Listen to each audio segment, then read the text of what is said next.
Data global menunjukkan 11 tahun terakhir jumlah orang bekerja di luar negaranya naik 459%. Bagaimana dengan diaspora Indonesia? Di mana saja mereka berada dan bagaimana potensinya? Inilah Inspira Insight dari data menjadi cerita.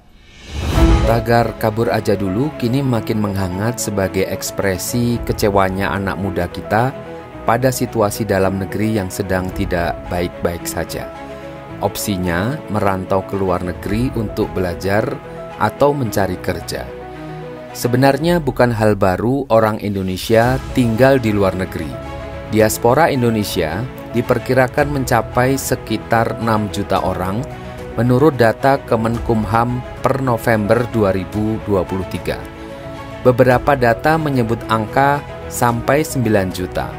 Kementerian Luar Negeri Republik Indonesia mendefinisikan diaspora sebagai warga negara Indonesia dan bekas warga negara Indonesia serta keturunannya yang tinggal di luar negeri dan memiliki ikatan emosional dan sosial budaya dengan Indonesia.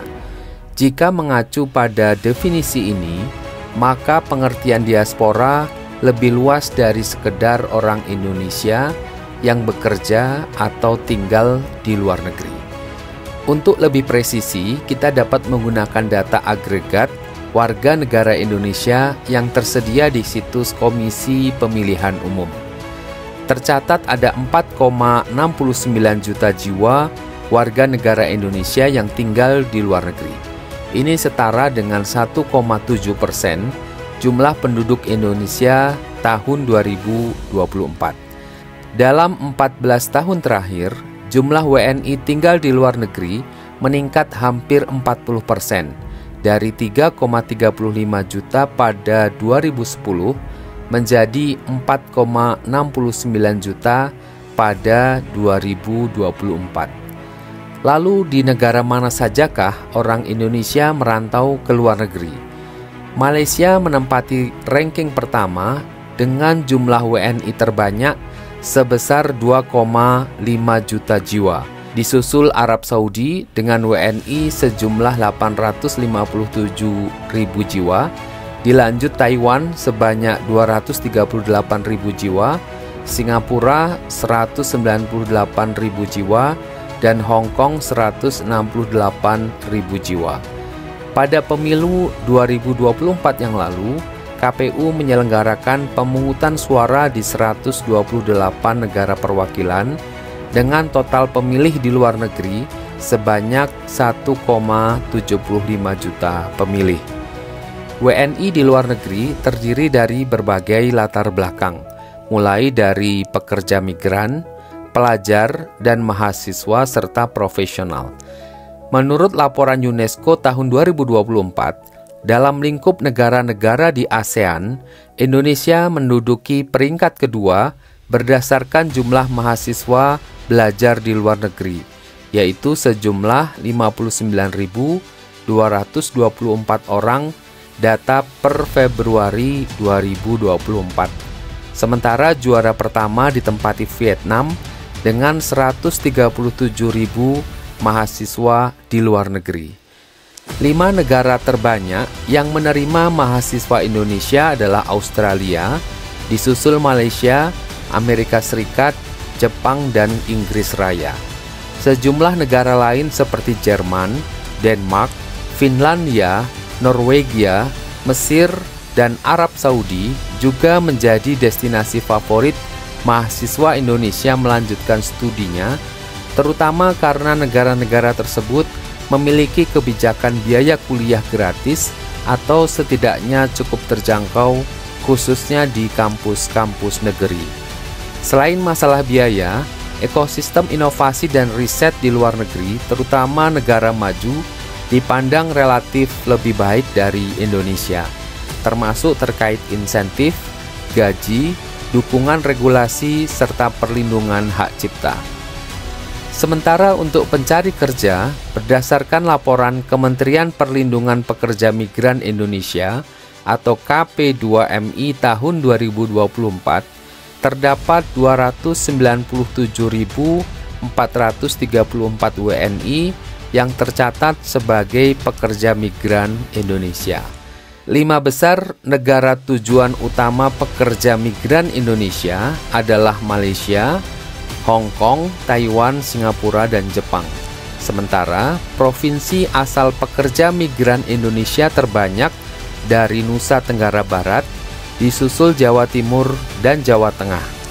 Secara faktual, sebenarnya jumlah orang Indonesia bekerja di luar negeri jauh lebih banyak dari angka di atas.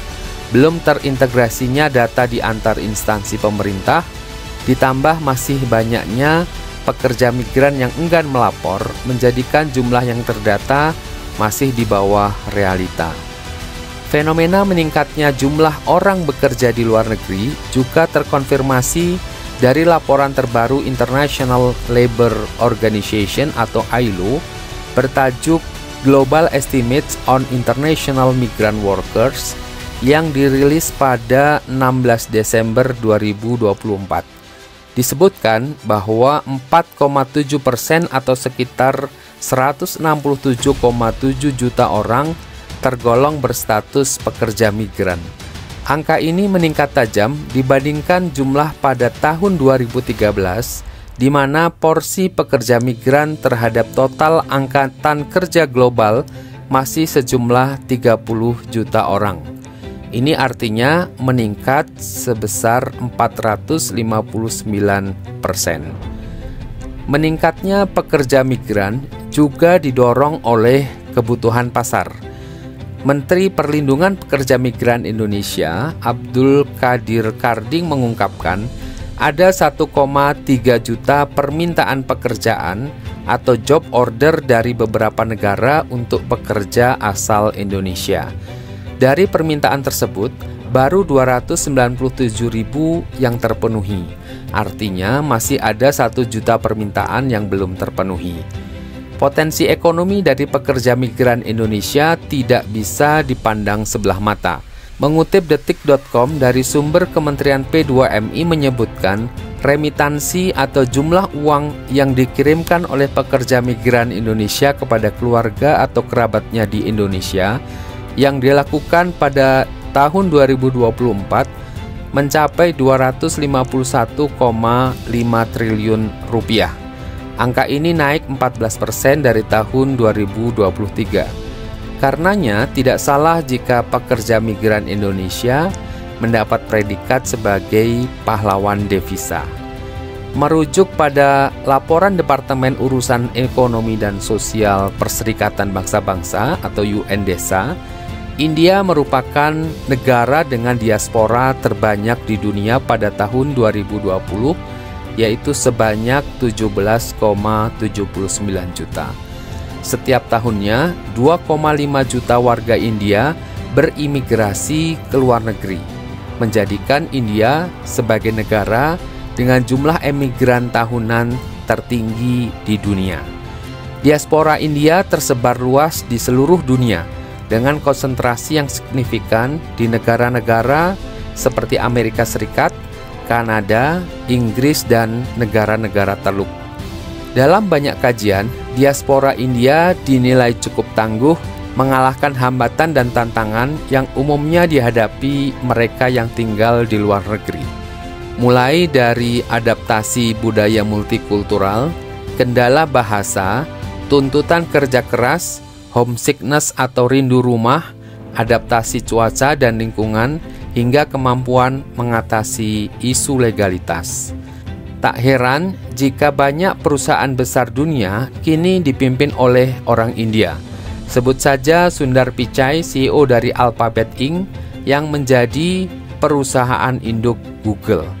Satya Nadella, CEO dari Microsoft, Arvind Krishna, CEO dari IBM, Laxman Narasimhan, mantan CEO dari Starbucks, Shantanu Narayan, CEO dari Adobe Incorporated, Nikesh Arora, CEO dari Palo Alto Networks, yaitu sebuah perusahaan cyber security terpenting di dunia. Juga ada nama Piyush Gupta, CEO dari DBS Group, bank terbesar di Singapura, serta juga muncul nama Lee Naner, yaitu CEO dari Chanel yang berbasis di Paris, Prancis. Menurut Gita Wirjawan, satu kekuatan yang dimiliki oleh orang India adalah keunggulan mereka di dalam storytelling. Kemampuan ini memungkinkan orang India menyampaikan ide dan gagasan mereka dengan cara yang lebih efektif dan persuasif, apalagi didukung kemampuan bahasa Inggris mereka yang baik. Selain India, diaspora China juga merupakan salah satu diaspora terbesar di dunia. Kehadirannya memberi pengaruh besar pada ekonomi dan geopolitik dunia. Dengan akar tradisi merantau dan ikatan solidaritas yang kuat, diaspora China membentuk jejaring komunitas China sedunia yang saling terhubung dan saling mendukung. Diaspora ini juga memainkan peran penting dalam pertumbuhan ekonomi China, baik di dalam maupun luar negeri. Jadi, masih ingin tetap kabur aja dulu? Kalau iya, maka bekal pendidikan, mental pejuang, kemampuan adaptasi serta menjaga keterhubungan dengan jaringan diaspora harus disiapkan, sehingga diaspora Indonesia benar-benar mampu berjaya di pentas dunia dan menjadi storyteller tentang kekuatan Indonesia. Tapi kalau ingin tetap di dalam negeri, maka inilah saatnya kita bangun bersama Indonesia dengan segenap peran yang dapat kita berikan. Inilah Inspira Insight, dari data menjadi cerita.